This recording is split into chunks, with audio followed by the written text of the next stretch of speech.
जय स्वामीनारायण तमाम वाला हरिभक्तों ने आप सबનું ફરી એકવાર સ્વાગત છે। તો આજના પ્રવચનની અંદર આપણે પૂજ્ય સોમપ્રકાશ સ્વામી પાસેથી હાસ્ય અને મનોરંજનથી ભરપૂર પ્રવચન માણવાના છે, કારણ કે આજના પ્રવચનની અંદર જનમંગલ સ્વામી અને સોમપ્રકાશ સ્વામીની સંસારિક જીવનમાંથી લઈ અને બીએપીએસના જે મહાન સંત બન્યા એ જે સફર છે, એના જે રમૂજી પ્રસંગો છે, એ વાત આજે આપણે આ પ્રવચનની અંદર સાંભળવાના છીએ। વક્તા છે પૂજ્ય સોમપ્રકાશ સ્વામી અને 1970માં પૂજ્ય યોગીજી મહારાજે જે દીક્ષા દીધી હતી એના ઘણા બધા પ્રસંગો આ પ્રવચનની અંદર સાંભળવાના છીએ। વિડીયો ખૂબ જ મજા આવે એવો છે, પ્રવચન ખૂબ જ મજા આવે એવું છે, તો સંપૂર્ણ જોજો। અને જો તમને મારું આ પ્રવચન ગમતું હોય તો વિડીયોને લાઇક કરો, ચેનલને સબસ્ક્રાઇબ કરો અને કમેન્ટમાં જય સ્વામિનારાયણ જરૂરથી લખજો। તો આવો માણીએ આજનું પ્રવચન અને સાંભળીએ પૂજ્ય સોમપ્રકાશ સ્વામી પાસેથી કે કઈ રીતે સંસારમાંથી લઈ અને પૂજ્ય યોગીજી મહારાજનો ભેટો થવાથી આજે બીએપીએસના મહાન સંત બન્યા છે, તો એ જે સફર છે એ કેવી હતી, એ પ્રસંગો, રમૂજી પ્રસંગો આજે આ વિડીયોની અંદર આપણે સાંભળવાના છીએ। તો વિડીયો સંપૂર્ણ જોજો। આવો માણીએ પૂજ્ય સોમપ્રકાશ સ્વામીને। જય સ્વામિનારાયણ। હતા અને ભણતા હતા બીજે ગામ, તો ત્યાં અહીંયા જે મૂળજી ભગત હતા એ વખતે હજી ભગત નહોતા થયા, રોજ પ્રભાત ફેરી કાઢતા હતા। રોજ ખાટલે હોતા હોય ને ત્યાંથી જગાડીને લઈ જાય બધા છોકરાઓને, અને ભેગા કરીને મંદિરે લઈ જઈને બધાને પાણી સિંચીને બિચારા નવરાવતા હતા, પૂજા શીખવાડતા હતા। જો કોકે તો કર્યું ને, પછી પાછો વચ્ચે બીજે ભણવા ગયા એટલે વિખાઈ ગયું બધું, પૂજાએ જતી રહી। યોગી બાપા ક્યારે ધામમાં ગયા એ ખબર ના રહી। યોગી બાપા ભાવનગરમાં પધાર્યા છે ત્યારે હું ભાવનગરમાં જ હતો, તોય ખબર ન પડી। 1970માં યોગી બાપા ભાવનગર પધારેલા છે અને મંદિરનું ખાતમુહૂર્ત કરેલું, પણ કાંઈ ખબર નહીં, કોઈના યોગમાં આવ્યા નહીં। ફરી પાછા અમારે આ શામજી અદા, શામજીભાઈ સવાણી બેઠા છે અહીંયા ક્યાંય, આમ ઊભા જ થાવ બાપા, આ શામજીભાઈ અને એનો ભાઈ હીરો, એની ભાષામાં કહીએ તો હિરકો, અને અમે ત્રણેય એક ઘંટીએ કામ કરતા હતા અને એ કાયમ સત્સંગની વાતો કરવા લાગ્યા। અને એમાંય હું ને હીરો અમારો એ બે પિક્ચર જોવા ગયા હતા। ત્યાં છે ને 3 ટોકીજ હતી, દીપક, સંગમ અને કંઈક ત્રીજી એક હતી, કઈ પેલેસ, લે લાઈનમાં હતી હો, લાઈનમાં 3 ટોકીજ હતી અને ટિકિટની લાઈનમાં ઊભા હતા હું ને હીરાભાઈ। અને એણે મને કીધું કે હાલને હજી ટિકિટને વાર છે ને પાણીની તરસ લાગી છે, અહીંયા ક્યાં જઈશું પાણી પીવા? મને કે અહીંયા આપણે એક હગા રહેશ।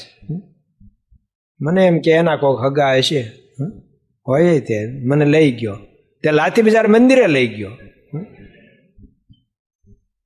અને પછી ત્યાં પાણી પીધું। મને કે આ હગા કે નહીં? ત્યાં પછી જૂનું બધું યાદ આવ્યું, હગા।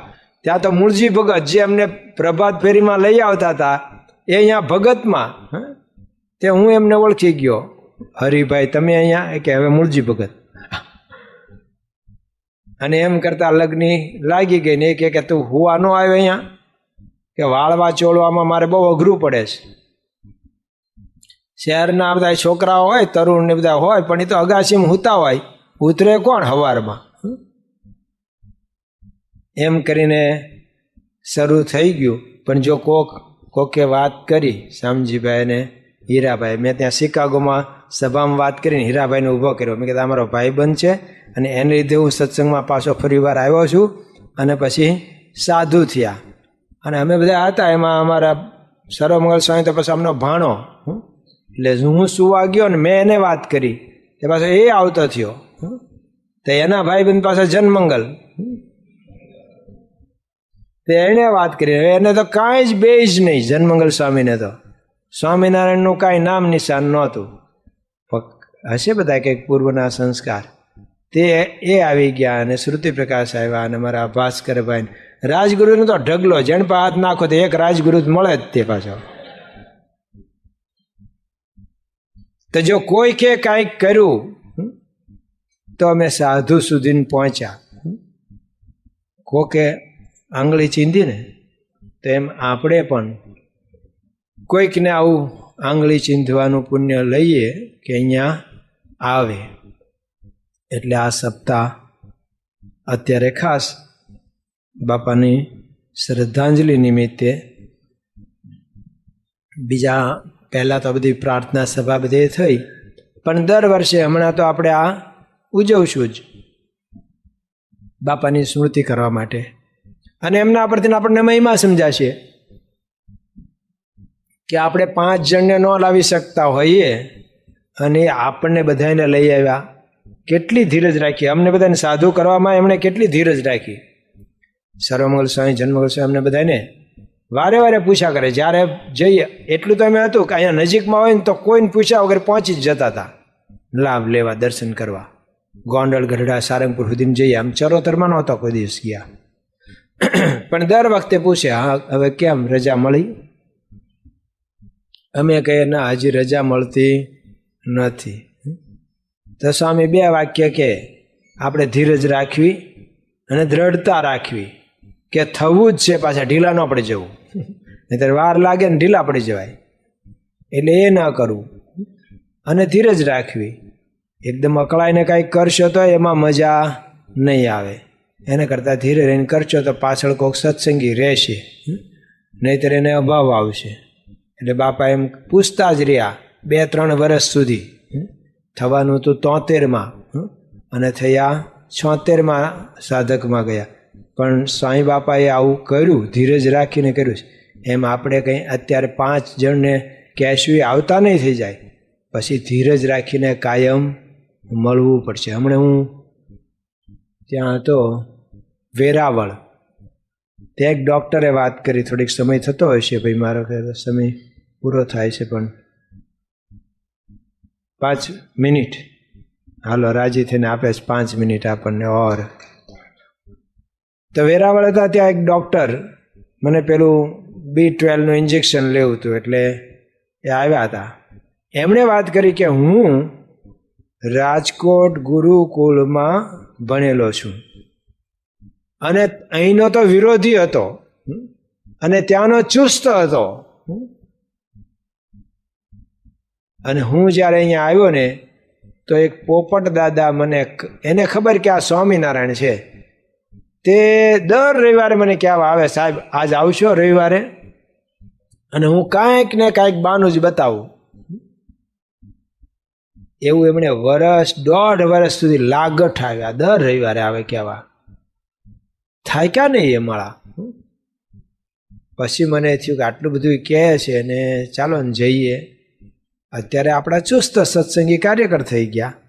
એ કે હવે જૂના મંદિરના એક બીજા ઓફિસર આવ્યા છે, એને હું જ્યારે કહેવા કહું જઉં છું ને તો હું જેમ બાનું બતાવતો હતો ને એમ જ મને બાનું બતાવીશ, પણ મને ખબર છે કે હું આવું જ બાનું બતાવતો હતો, એટલે મારે એને મૂકવા નથી, એને લેવા છે.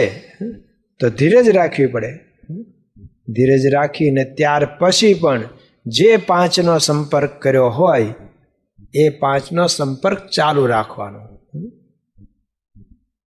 એને નિશાન બનાવવાનું. સિંહ છે ને એ ભેંસના ટોળામાં ફાવે નહીં, ભેંસ એને ન ફાવવા દે. જો બધી ભેગી હોય તો સિંહને ઉપાડીને ઊંચે ફંગોળે, ભલે સિંહ રહ્યો, પણ એ શું કરે, એકને જુદું કાઢે, એકને આમ કંઈક જરા ઘુરકી કરે ને એટલે સામે મારવા આવે ને એટલે ઓલા બધા ટોળું તો આમ જતું હોય એને જુદી પાડે એકને, અને પછી એકને જુદી પાડીને એને નિશાન બનાવીને 2 સિંહ ભેગા થાય ત્યારે એક જંગલી ભેંસ પડે છે. મેં કાલે જ વાંચ્યું કવિ કાગમાં કે ગીરમાં દર વર્ષે ગાયું લઈને જતા હતા ચારવા, 2-4 મહિના રોકાય. પણ એને લખ્યું છે કે એક નેહમાં હું બેઠો હતો, અમે રાત્રે બેઠા હતા અને ભેંસું છે ને કંઈક કણસવા લાગી, આમ જુદી રીતે બોલવા લાગી. એટલે ઊભા ફાનસ લઈને ઊભા થઈને વાડામાં ગયા. 50 ભેંસું હતી, પણ ત્યાં દ્રશ્ય જોયું તો બધા કુંડાળા થઈને ઊભા હતા અને નાના જે પાડા હોય ને માથું મારીને અંદર નાખતા હતા. અને આમ જોયું ને તો બધાનું વિકરાળ રૂપ હતું, બધાના રૂવાણામાં ઊભા થઈ ગયા હતા. કારણ કે સિંહ આવ્યો હતો.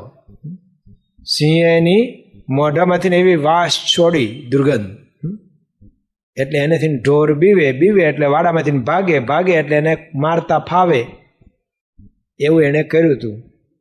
પણ એ કે હું જેને ત્યાં હતો ને એ નેહવાળા જે હતા એ ભાઈએ અંદરથી એક ભેંસનું નામ લીધું. નામ લખ્યું છે સ્પેશિયલ, નાગલી.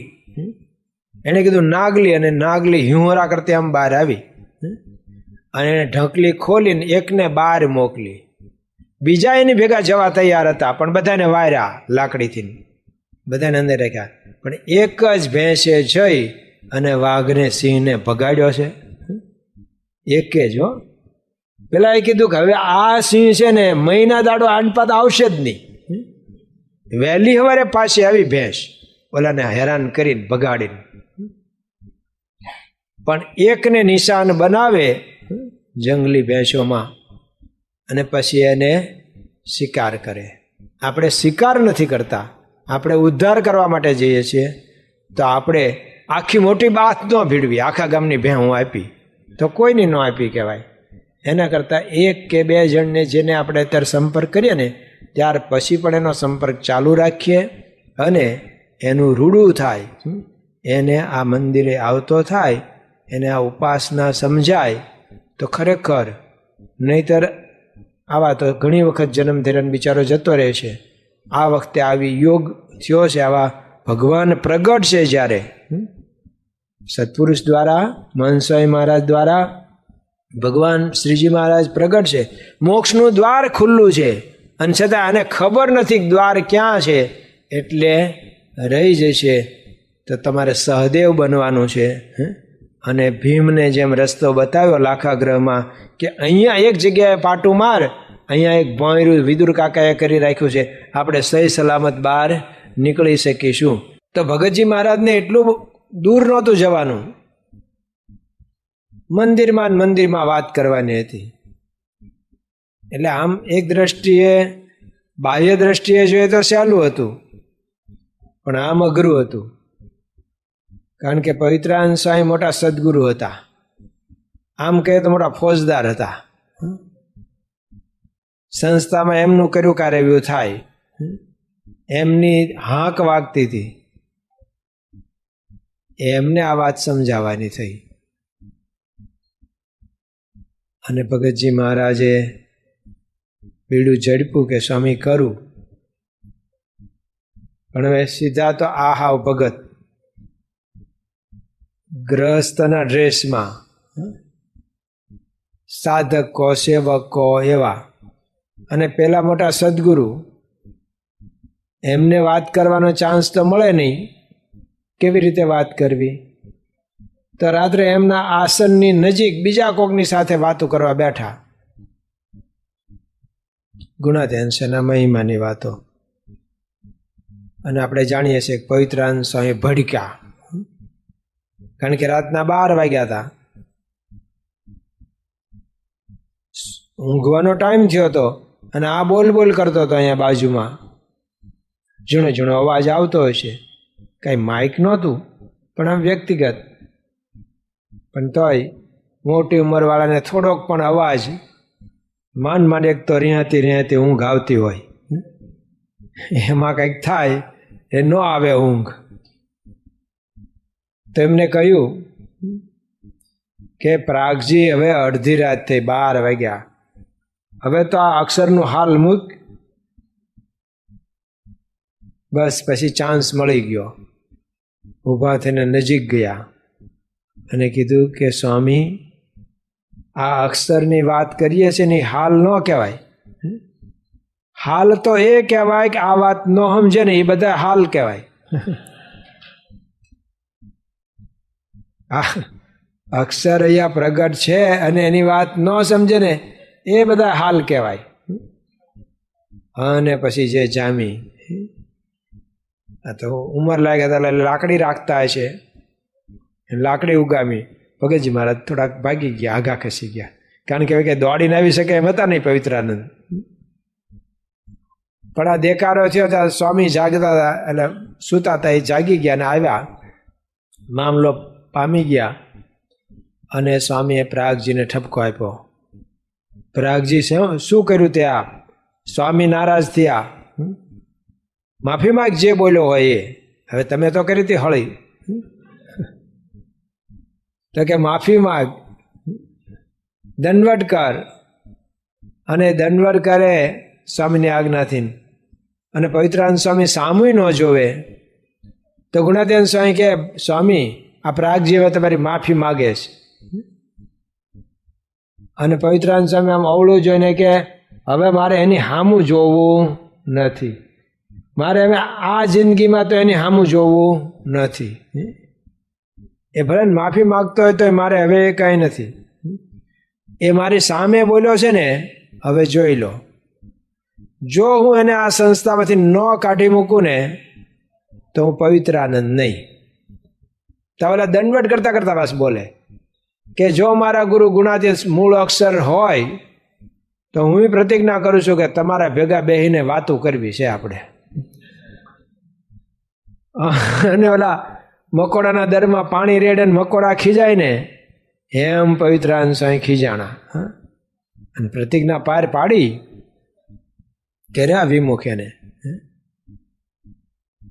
આમ તો 25-30 જણનું લિસ્ટ હતું નામ, પણ બધા કે આવડા મોટા શિવલાલ શેઠને વિમુખ કરશે તો પછી દેકારો થશે. આ ન કરાય, આ ન કરાય, આને ન કરાય.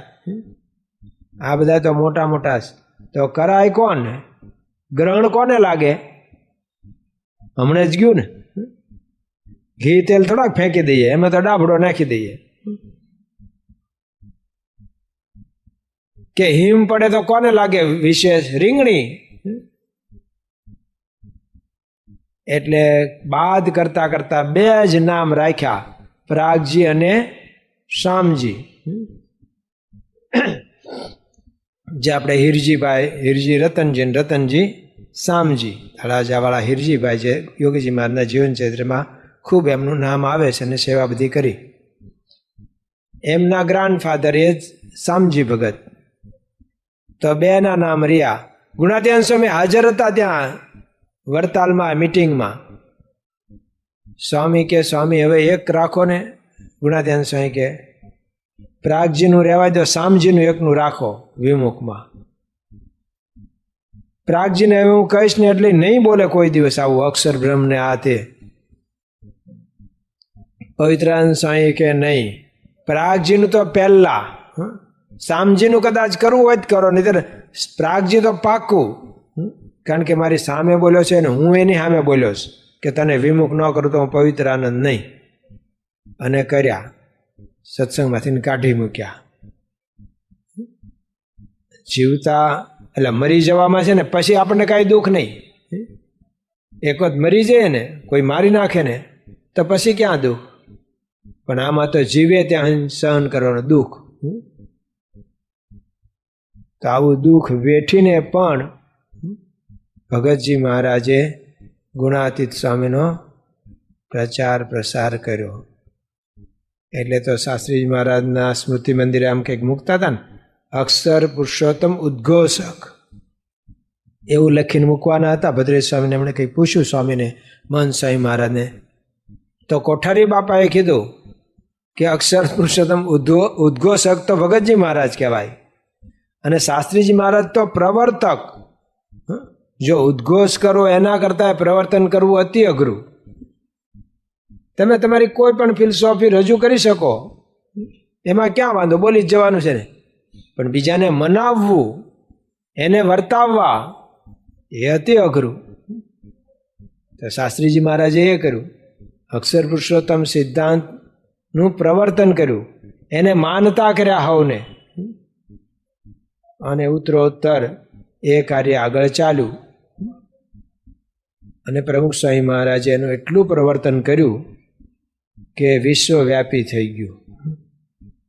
BAPS નામ થઈ ગયું. હજી પેલા બપૈયા બોલતા નથી, કારણ કે એવો વરસાદ નથી આવે એટલે બિચારાનું ગળું પલ્યું ન હોય. એ લોકો બપૈયો છે ને એ વરસાદનું જ જળ ઊંચેથી જ પીવે છે. આમ પડેલું પાણી કોઈ દિવસ પીતો નથી, આખું વરસ તરસ્યો રહે છે. એવો વરસાદ થાય, એનું ગળું ખુલ્લું થાય, પછી બોલશે બપૈયો. અમે તો ઘણી વખત અહીંયા વાડીમાં તો સાંભળવા મળે. આમ રૂમમાં બેઠા હોય તો અમને ખબર પડે કે આ બપૈયો બોલે છે, અને આ બાજ બોલે છે, અને શેને માટે બોલે છે એ હવે ખબર પડે છે. તો બપૈયો બોલે પછી આમ એનો સૂર ઊંચો ચડતો જાય. પણ જો તમે આમ મેળવો ને તો એવું જ લાગે, આમ BAPS BAPS BAPS BAPS એમ કરતો જાય, ઊંચું ઊંચું. તો એમ આખા જગતમાં BAPS પ્રમુખ સ્વામી મહારાજે એવું પ્રવર્તાવ્યું. આપણે પણ આવું કાર્ય બધા કરે છે, પણ જેટલું આપણામાં બળ તાકાત. રાવણની સભામાં અંગદ પગ રોપે, પહેલા તો સમજાવવા ઘણો બધો પ્રયત્ન કર્યો કે હજુ ભાઈ મોડું નથી થઈ ગયું. કારણ કે રામ ભગવાને બધાને મીટિંગ બોલાવીને પૂછ્યું શું કરવું હવે, તો કે હજુ છેલ્લે જાંબુવાને કીધું, ડાયો માણસ એને કહેવાય હજુ જો સમાધાન થતું હોય તો કરવું. તો બે પક્ષે ખુવારી થતી અટકે. કોક જીતશે બરોબર છે, પણ ઘણાય મરશે, એનું શું? જો રોકાઈ જાય તો રોકવું.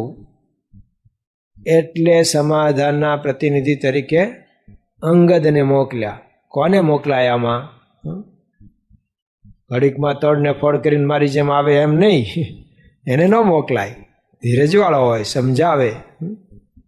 અને અંગદ એ રાજકુમાર હતો, ભલે ની જે જાતિ હશે તે, પણ એમાંય એ વાલીનો પુત્ર હતો, એટલે એને મોકલ્યો. બધી વાતો ઘણી થઈ છે, એ આપણે અત્યારે નથી એમાં જતા. પણ એ છેવટે એને કેવી તાકાત અને કેવો વિશ્વાસ છે. તાકાત કરતા વિશ્વાસ કેટલો હશે. ભગવાન રામને સંભાળીને એને પગ આમ રાખ્યો અને કીધું કે તમારામાંથી કોઈ મારો પગ જો આમ હલાવી દે તો હું રામને સમજાવી દઈશ કે તમે અયોધ્યા ભેગા થઈ જાઓ, સીતા ભલે અહીંયા રહ્યા, હું સીતા હારી જઈશ. જુગાર રમી ગયો અહીંયા. અને આપણે જાણીએ છીએ કોઈ હલાવી શક્યું નહીં. એક નહીં, પાંચ ભેગા થયા તો એનો હલાવી શક્યા. છેવટે દશાનન ઊભો થયો. એનો દીકરો તો મેઘનાદ આવ્યો હતો, પણ દશાનન આવ્યો અને ત્યારે આને જેને વેણ માર્યું, મારા પગમાં પડવા કરતા આટલું જ બસ કરો ને, રામના પગમાં પડી જાઓ ને, બધું વાત પૂરી થઈ જશે, તમને માફ કરી દેશે. આમ તો આવું હોય કોઈ માફ ન હવે કરે, આટલો મોટો ગુનો કર્યો છે, માફ ન કરે, છતાં તો રામ છે, માફ કરી દેશે. પણ ટૂંકમાં એને કેવો વિશ્વાસ છે ભગવાનનો કે એમના પ્રતાપે મારો પગ કોઈ હલાવી શકશે જ નહીં, કોઈની તાકાત નથી. એક તો પોતાની તાકાતનો ભરોસો, બીજું ભગવાનનો ભરોસો. એમ આવા જે તાકાતવાળા હોય, પોતાની તાકાત અને પોતાના ઈષ્ટદેવની તાકાત, એ વધારે કાર્ય કરી શકે. અને સમજી રાખો કે આ કંઈ સહેલું કામ નથી. એ તો તમારે વ્યવસાયમાં ક્યાં સહેલું છે, એમાંય લગાતાર તમારે મહેનત કરવી જ પડે કે નહીં. આ ભણવું સહેલું છે, અને સહેલું ભણવામાં કંઈ માલ છે? સહેલું ભણવું હોય તો ભણી લીધું કહેવાય, બીજું શું? તો ક્યાંય સહેલું તો છે જ નહીં. બધે કંઈક તો ભોગવવું જ પડે, વેઠવું પડે. નાજા જોગ્યાએ ભોંયરા ગામના રાજાને વાત કરી, વાત્સુર ખાચરને, કે અત્યારે ભગવાન પ્રગટ છે, એમને શરણે થાવ, એમનું ભજન કરો. અને પરિણામ શું આવ્યું કે કેવી રીતે ખબર પડે કે ભગવાન છે? તો તમે કેવી રીતે માનો કે ભગવાન છે? જો હું તો બહુ કંઈ ભણેલો નથી, પણ મને એટલી ખબર પડે ભગવાન છે ને અંતર્યામી હોય.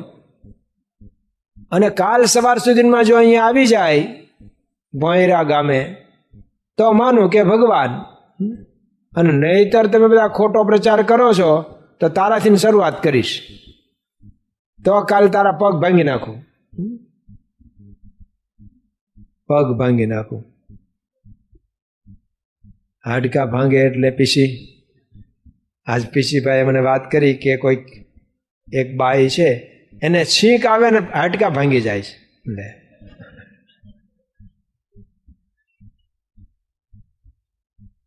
તો એનો ધણી બિચારો એ જ ધ્યાન રાખે છે કે છીંક ન આવી જાય, નહીં તો આપણે કામે લાગી જઈશું કે. તો કે તારા પગ ભાંગી નાખું.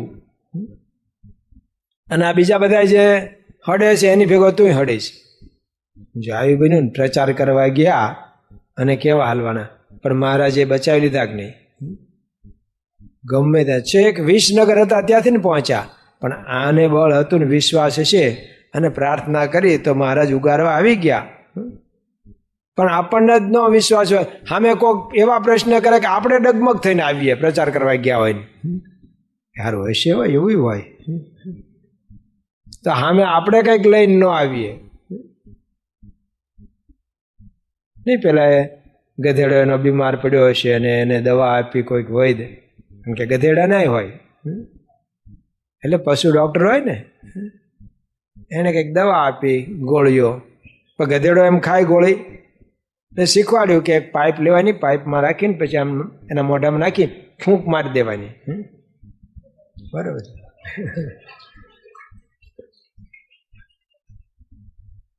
પણ શું થયું, પેલાના શરીરે કંઈક થઈ ગયું, પાછા વૈદ પાસે ગયા. એ કે ભાઈ સાહેબ આનું કઈ વારણ છે શું? એ કે ઓલી ગધેડાની દવા તમે આપી હતી ને, પણ ગધેડાને ખવડાવી હતી, ગધેડા તને નથી ખવડાવવાની, તું હુલન ખાઈ ગયો. એ કે મેં નથી ખાધી સાહેબ, તમે કીધું એમ ફૂંક મારવા ગયો ને તે ગધેડે ફૂંક મારી તે મારામ કરી ગઈ દવા. તો કોઈક વખત આવું થાય, પ્રચાર કરવા ગયા ને સામે વાળો કંઈક ફૂંક મારી દે તો પછી આપણે ઘાયલ થઈને આવીએ. એટલે પહેલું તો આપણું પાકું હોય. બીજું આપણું વર્તન હોવું જોઈએ. વર્તન વગરની વાતું બધા ગણે છે કે આ તો ખાલી બોલે છે, એને જ કાંઈ વિશ્વાસ નથી, એ નથી પાળતો, એ નથી વર્તતો. એને આવા જો ભગવાન જેવા સંત મળ્યા હોય તો એનું જીવન ના બનવું જોઈએ. જો સીડો હવના જોશ જુએ ને ધનનો જોગ બતાવે, બીજાને ઈ લખપતિ બનાવે, એને દોઢિયું કામ ન આવે. રામની અજબ રચના રે એનો પાર મનુજ કેમ પામે. બે આ તું કોકને લાખપતિ બનાવતા, તારા માટે તું મંત્ર જપવા માંડ ને. નહીં, આમાં ઘણા બધા મંત્ર જપે છે કે હું તમારું, તમને આ નડે છે ને લાવો આપણે આટલો પાઠ કરીએ એટલે તમારે સારું થઈ જાય તમારું. હવે પાઠ કરવાવાળા હોય તો કે તો તમારા માટે કંઈક કરો ને, ભૂલ્યાનામ રૂપિયો ઉઘરાવો છે. તો પહેલાં આપણું પાક્કું, આપણું વર્તન શુદ્ધ પવિત્ર, તો જ બીજાને અસર થશે. નહીતર વૈદના જ ખાટલે હોય તો, ઘણી વખત એવું હોય વૈદના ખાટલે હોય, એના ઘરમાં સારું થતું હોય, બીજા બધા એને હારા કરવાનું કહેતા હોય, તેમ આપણા જ ખાટલે હોય, કહેતા કે આપણું જ ઠેકાણું ન હોય. આપણે જ પૂજા પાઠ, તિલક ચાંદલો, નિયમ ધર્મ, વિધિ નિષેધ એ ન પાળતા હોઈએ તો એની અસર ન થાય. ભાઈ કેવા ખાતર આપણે 5 જગ્યાએ જઈ આવીશું, આપણને એટલો ઉમંગ નહીં હોય કે આ તો ઉપરથી કીધું છે ને મારે 5 જણને કહેવાનું છે, એટલે 5 એક આપણે નિયમ પૂરું થાય. જોજો આપણે પ્રદક્ષિણા ફરીએ છીએ, આપણે દંડવટ કરીએ છીએ, નિયમ કરીએ છીએ, સ્મૃતિ સહિત નથી કરતા હશે કોક, પણ મોટે ભાગે હટ નિયમ કેમ હેતકના લઈ લીધા હોય નિયમ, જા વધારે પડતા. એક ભાઈ મને તો જોઈને હરિભક્તો, આજના પ્રવચનની અંદર ખૂબ જ હાસ્ય અને મનોરંજન પ્રસંગો હતા. કારણ કે આજના પ્રવચનની અંદર જે સંસારિક જીવનથી લઈ અને સાધુ બનવા સુધીની જે સફર હોય છે, એ જે ટ્રેનિંગ હોય છે, એમાં પણ ઘણા બધા રમૂજી પ્રસંગો બનતા હોય છે. અને ખાસ યોગીજી મહારાજે આ બંનેમાં જે ગુણો જોયા હતા સાધુના, એ ગુણોની જે પરખ થઈ છે, એ પરખ એક સાચા સંત જ કરી શકે એની વાત આજે આપણે આ પ્રવચનની અંદર સાંભળી. તો વિડીયો ગમ્યો હોય તો વિડીયોને લાઇક કરો, ચેનલને સબસ્ક્રાઇબ કરો. આવા જ પ્રવચનો આપ સુધી પહોંચાડતા રહીશું. જય સ્વામિનારાયણ.